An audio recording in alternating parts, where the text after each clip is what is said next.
And welcome to another Cardinals Nest here on HBC TV 25. This is the show devoted to St. Mary's University and its athletic programs. We have a special show today. We're going to focus, spotlight, feature Division III week. NCAA Division III week is this week. It's going on right now.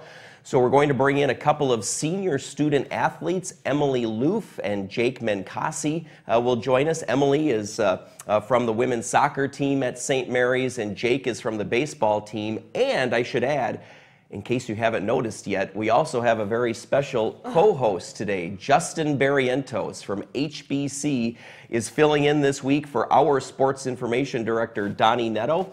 Justin, a chance to fill in for Donnie, a chance to be Donnie other than Halloween time. Right. So really the first time that you've had a chance to do that. Well, you hit the nail on the head there, Dean. And I'm actually kind of wearing my Donnie Netto costume here. I got the hat just like Donnie. So sorry that you're not here, Donnie, but I'll try to do my best to fill in. Yeah, he's a little under the weather today, but he would definitely appreciate the hat, right? So, Emily Loof, we've already introduced you. Welcome to the Cardinals Nest. This is your first time on the Cardinals Nest, isn't it? No, I was on in the fall. Oh, yes, remember. That's right. You were on in the fall, that's right. But so welcome back to the show here. And of course, you were on then women's soccer, right? And a successful season for the women's soccer team. But today, we want to talk about Division III athletics. So because it's NCAA Division III week. And as you told us in the fall, you're from Colorado Springs and found your way to St. Mary's. When you were in high school, were you thinking Division III all along, or were you thinking maybe Division II perhaps? Give us your thought process on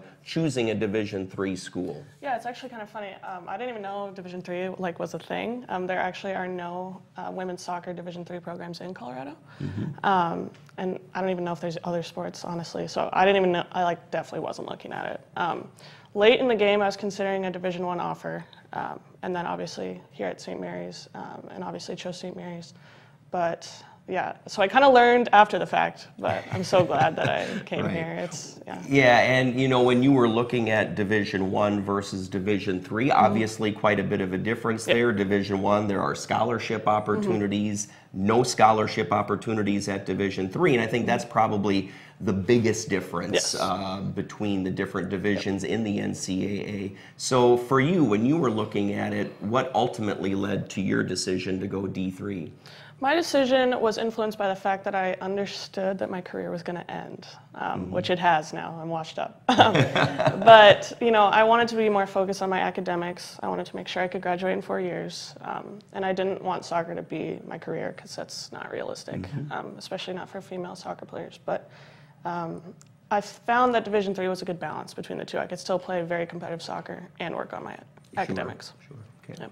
Now, there's kind of a closeness between the Division III athletics and fans. I want to ask about something because my son was actually involved in something earlier this year with the soccer team. He plays for Winona Euro, and he had the opportunity to come up with you guys during introductions and then kind of played a game with you guys at halftime of the game. In fact, we have a picture of you. You were actually standing right next to my son, which is kind of interesting. That's crazy. Talk about kind of the connection that you have with the community and with the fans. Yeah, I mean, I think that happens at every level, but we're privileged here to be in Winona because it is a smaller community, and obviously we have Winona State too, but yeah, it's really nice to be able to kind of do that stuff in the community. We've helped out with Girl Scout troops before. We help out with Ronald McDonald House in Rochester a lot, so yeah, I think that's one of the blessings of Division III. I probably shouldn't say this, but my daughter also plays Euro soccer. She had a chance to go to that same event, but we were busy that night and couldn't get up there. But yeah, there's no question a lot of community events. And I think the other thing that's very true of all Division III schools to a certain degree or another would be the closeness of the teams, right? Because you're all there for the same reason. Exactly. You love the sport, you want to keep playing it, but none of you are on scholarship. You're all sort of at the same level. So maybe talk about the closeness of the teams that you see not only with women's soccer, but really all of the teams at St. Mary's. Yeah, I mean, I don't mean to talk badly about the other divisions or anything, but the unique thing about Division III is that we're all choosing to do this very difficult, hard thing because we love the game. We're not doing it for individual glory or to go on to pro or to get sponsors or anything like that. We're doing it because we love it and we love our teammates. So I think for all sports, not just for soccer. Obviously, I know about the soccer part, but that's really how it was. We were all in it for each other. And I think one of the ways that comes out is the fact that you work just as hard at your sport as you do as other schools and other divisions do, right? You put in countless hours. Kind of walk us through a typical day in Division III athletics when you're in season, especially. Okay. Well, when we're in season, depends on the day. Sometimes we'll have to wake up for a morning lift. Obviously, not on game days. But then, you wake up, you go to class. It depends on my major or your major. I was lucky enough to not have to do labs. So a lot of people do those 3-hour lab deals. And then, if it's practice day, you go down a couple hours before practice, you heat up your legs, you take a hot bath, or you get taped, and, shout out to our athletic training staff for all that stuff. And then you go to practice for 2 hours, come back. Sometimes you'll watch film. And then, you run to dinner because it's going to end in 10 minutes. And then you go back and you have 2-3 hours of homework waiting for you. Right. And then you go to sleep and you start all the next day. And that's not even talking about a game day, right? Where if you're playing up at Concordia or something like that, you're getting for a 6-7 hour bus ride. So there's certainly a lot of time that goes into it, Justin, and I'm sure you do a lot of broadcasting of all the different divisions in sports, and so you see the time that these student athletes put in, right? Oh, absolutely, and we talk with all the different athletes about everything that has to go in and all the scheduling that they have to do, and time management is always an important thing. Now, not only do you play a sport, but also can go to school. We were talking about Donnie Netto. You're also kind of working closely with Donnie Netto as well. I understand that there was kind of an incident with the latest Final Four. Your computer went he told you about it. Oh my God, yeah. So that was like the coolest experience of my life. Like, I'm not exaggerating. It was so cool to be at that as a student. Like, not a lot of people can say that they can do that, but I was responsible for transcribing the quotes from all the press conferences, and we had one with each team the day before the game started, and the media would use the quotes, so I had to get them right. And we were in the last one, and my computer just blacked out. On full power, everything, and I was like, oh my God. And I guess Donnie didn't realize because I kept a really good poker face, but oh my God, I was scared. Now, knowing Donnie, he doesn't bring that up ever, right? No, never.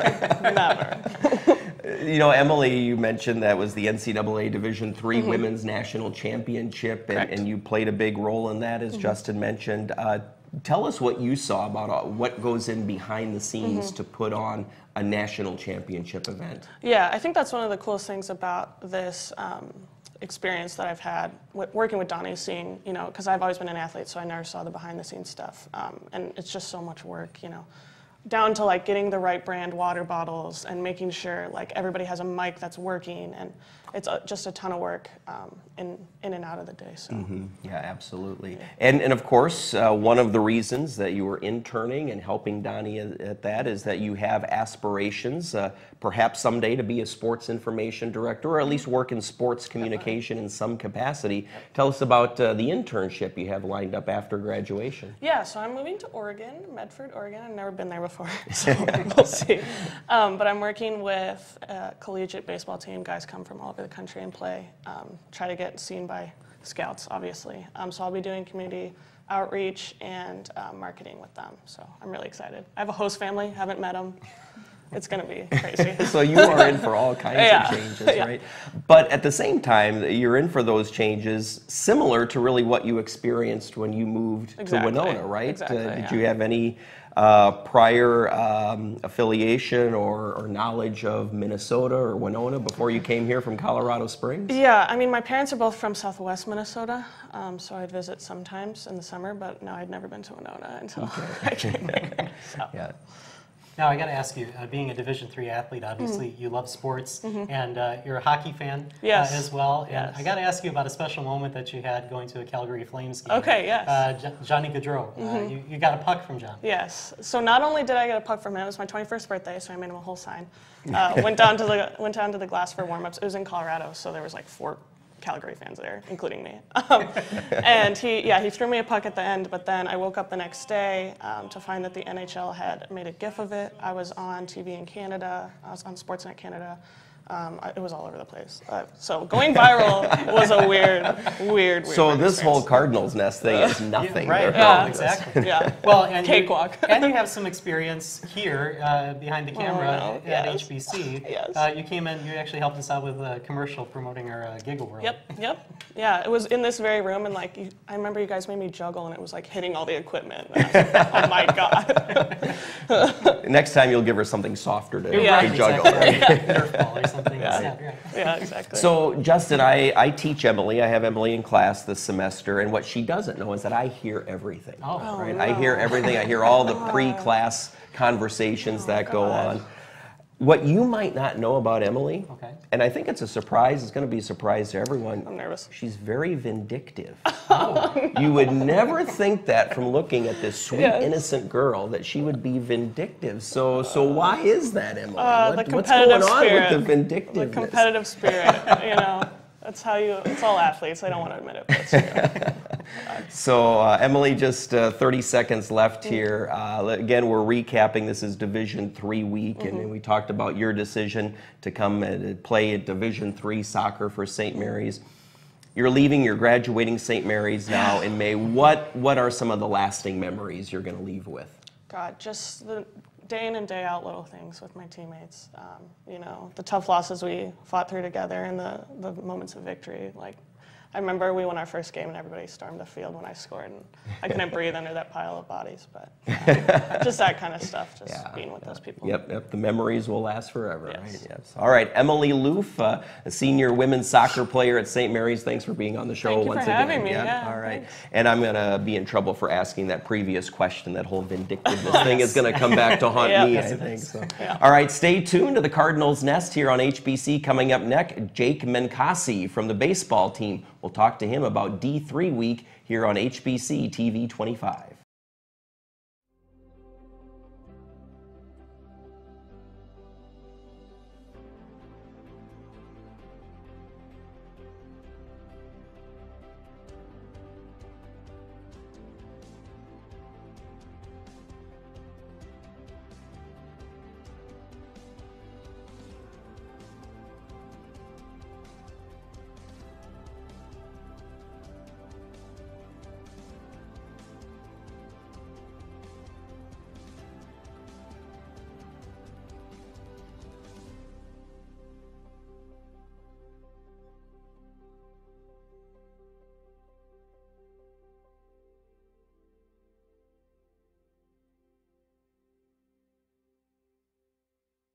With our partnership with HBC, we were able to now be a smart gigabit community with US Ignite and the National Science Foundation. All their other partners are large metropolitan urban areas, Austin, Texas, San Francisco, Washington, D.C.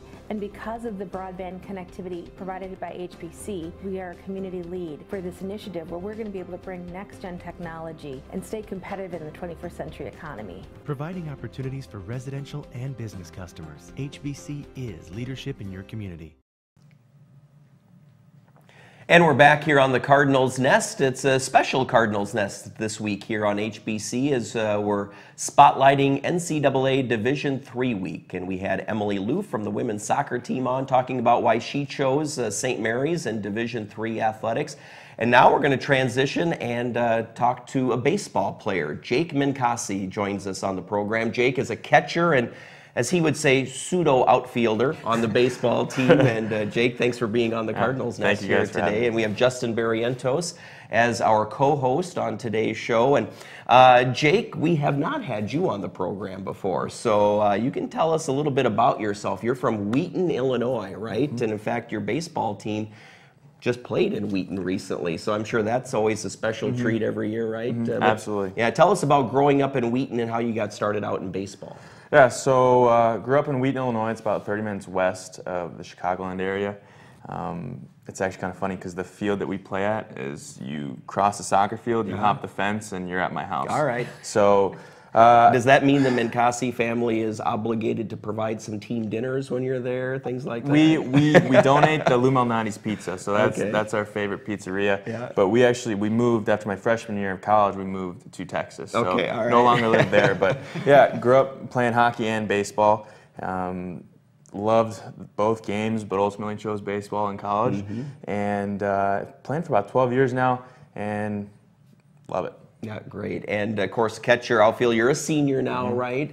So maybe, Todd, you should be playing baseball right now as we speak, right? But because of the recent snowfall, that might not be happening for some time. But tell us about your decision to come to St. Mary's, first of all, and then, what it's like to sort of play Division III athletics. Absolutely. So I chose St. Mary's because of the balance between academics and athletics. That's really the main reason I chose St. Mary's.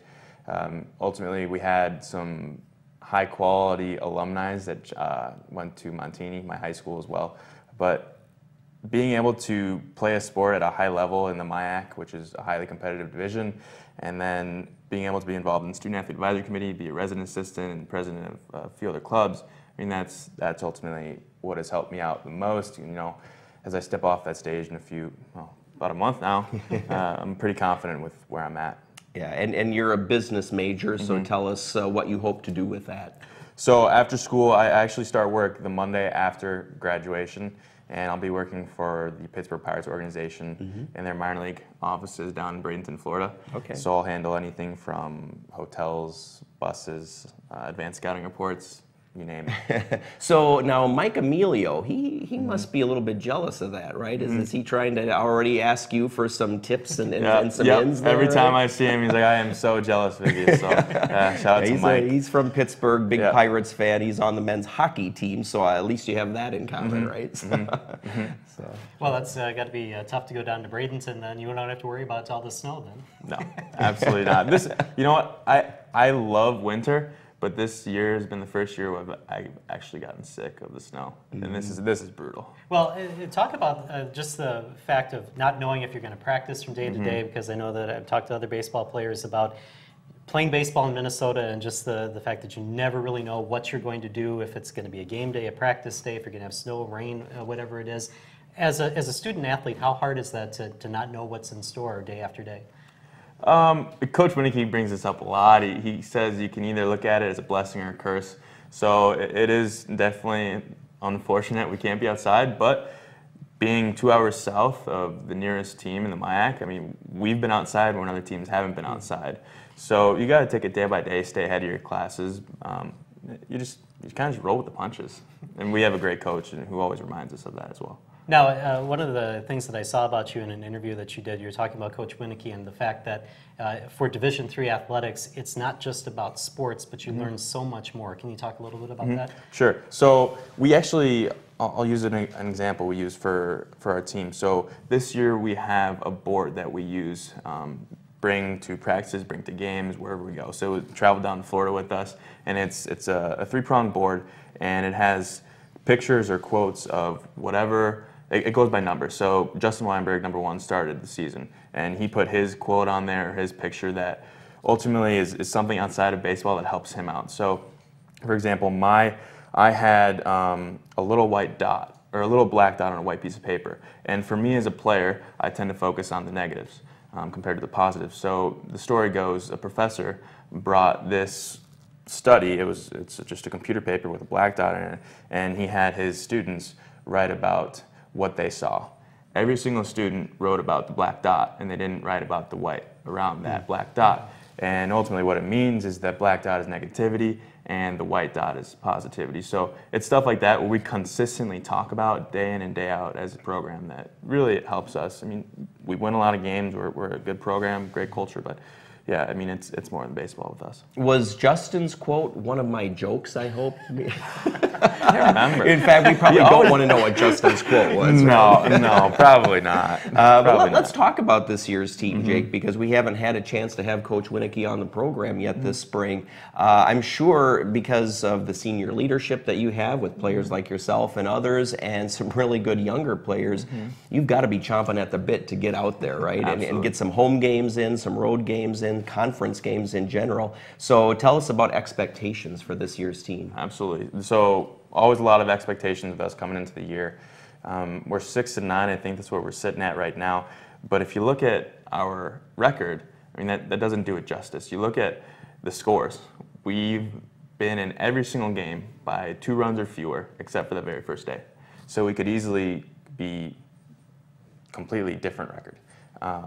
We've played well, except for that first day. We got our butts kicked that first day. But we play hard, we play the game the right way. We have a great group of seniors that know how to lead a program, but ultimately the freshmen have stepped up, the sophomores have stepped up, and the juniors have stepped up. So we're 6-9, but we're happy with how we're playing. Sure, and sure. That's kind of weird to say. Right, it's a good 6-9, and they're all non-conference games, right? So I think that's the key, because now once you get into conference play, the battle is to be one of the top 4 teams that will ultimately make the postseason tournament. So right, so it doesn't matter how you start; it's how you finish. And a lot of times, St. Mary's is always that team that nobody wants to play at the end of the year going into the MIAC playoffs. Yeah. So that's what we're shooting for. One of the questions we asked Emily Loof earlier on the program is when she's in her soccer season to kind of walk us through a day as a soccer athlete, Division III. Do the same with baseball for us. What does a day look like in the life of Jake? Okay, so I'm a morning person, so I get up pretty early, usually varies between 6 and 7, sometimes earlier. Get up, get some breakfast, go to class, usually have 3 or 4 classes in a day, get some homework done in between those classes, and then depending on if we're inside or outside. If we're outside, we'll practice right at 3:45. If we're inside, we have to split with softball and track, so we could be either at 3:45, 5:45, or a 7:45 slot. And then, got to get there. Being an older guy, got to get some time in the training room, so get there about 45 minutes to an hour before practice. Set up, we have a lot of stuff that we have to take care of, be it bases, plates, set up, get the cages down, so it takes a lot of time to set up and take down. So busy days always during the season, but absolutely worth it. And what advice would you give like an incoming freshman or maybe a senior in high school as they look to continue their athletic career in college? What advice would you give them in preparation for what to expect and how to succeed as you've succeeded? Thank you. That's a great question. I think always keep an open mind.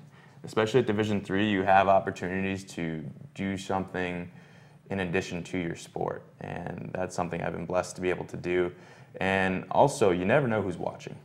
I think that's a great piece of advice is, coaches might not always say something to you, or somebody might not always say something to you, but if you do the right thing behind the scenes and you work hard and you're a good person, things will work out for you. So I think that's the biggest piece of advice. I want to ask you, personally, off camera, you said that you've been working through an injury. Talk about that and about how the staff at St. Mary's has been able to help you through that injury. Yeah, so I tore my labrum end of my sophomore year, and I'm a senior now, so I missed all of last year. It's kind of just an overtime thing, nothing really, I can't remember one throw or one swing that had happened. But I had surgery up at Mayo Clinic with Dr. Diane Dom. She was the twins doctor, and absolutely incredible. And I can't thank Matt Sager and Emily Franz enough. They've been absolutely incredible in the recovery process. But perseverance has been a big thing in my college career, and I'm happy to say that I can sleep well at night no matter how I play, good, bad, indifferent. I've done everything I can to get back on the field and do my very best. But yeah, it's been a long ride, but I wouldn't have traded it for the world. Jake, just a couple of minutes left here. You had mentioned that you're sort of the leader, president of a couple of clubs on campus. Talk about the Student Athlete Activity Council Committee and your role there as president. Yeah, so I've got an absolutely phenomenal staff surrounding me with Sean Butcher, Claire Tack, Laura Sunday, and then there are 2 members from each team that are nominated by their coaches themselves. So it's a pretty exclusive club to be involved in. I'm fortunate enough to be president with that. So a couple things we've done at the beginning of the year, we ran the Fall Frolic, and we were fortunate enough to raise $500 and donate that to Special Olympics and lacrosse. This week especially is very busy for SAC, for Division III week. We were hoping to get you out today for that first pitch. I'm ready. I'm ready to go. I got the arm warmed up and everything. But no, our theme kind of this year has been kind of give back and say thank you to people that have helped us out. So Coach Sager we're gonna create an award in his name called the Grinder of the Year Award. Kind of a fun award to give him, nice, yeah. Kind of recognize the student athlete that's put in the work in the weight room. And then what else are we doing? So we're also sending out a fun video to all faculty and staff, kind of get a little awareness. So their favorite sports memory, what's their most embarrassing sports memory, and then a professor they'd like to thank. And there are a lot of little odds and ends. And the other thing we're doing, I would like to add, is a used clothing drive that we're going to donate to the community when we're all said and done. And that's through all the sports teams. And at the end of the week, we'll count it up, and the winner gets a traveling trophy. But we're really excited about what's going on this week. All right. So Jake Mencacci from the baseball team, catcher outfielder, thanks for joining us on the show. Hey, good luck graduating here in May and with your new job down in Bradenton with the Pirates. Thank you very much. Thanks for having me. Appreciate it. You bet. Stay tuned here. Justin and I will be right back to wrap up the Cardinals Nest here on HBC.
Elevate your TV experience with HBC. Record up to 6 programs simultaneously. Wireless set-top boxes, 350 hours of storage, in-home streaming, Alexa, Netflix, and more. Call 888-474-9995 to learn more or visit hbci.com/elevate. And we're back here to wrap up the Cardinals Nest, a special edition as we take a look at and feature Division III week. And Dean Beckman joined by Justin Barrientos, our special co-host today, who filled in quite admirably, I might add, for Donnie Netto this week.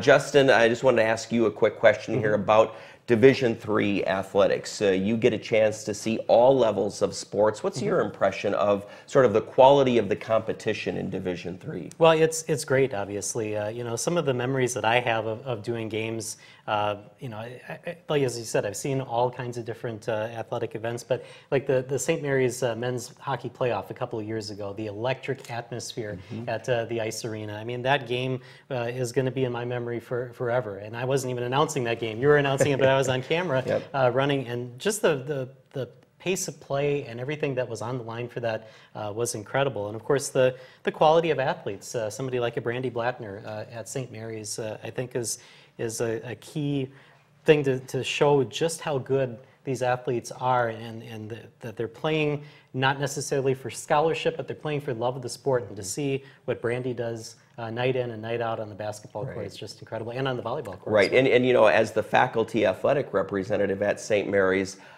it's just phenomenal the amount of time and effort, as you said, passion that they put into their sports. They want to continue to play, and I think Division III is a great opportunity to allow so many student athletes to have both roles at St. Mary's and all of the Division III schools. So that's going to do it for the Cardinals Nest. Justin, thanks so much for filling in for Donnie this week. Did a great job. Yeah, thanks for having me. Get well, Donnie. All right, thanks for being and watching the Cardinals Nest here on HBC TV 25.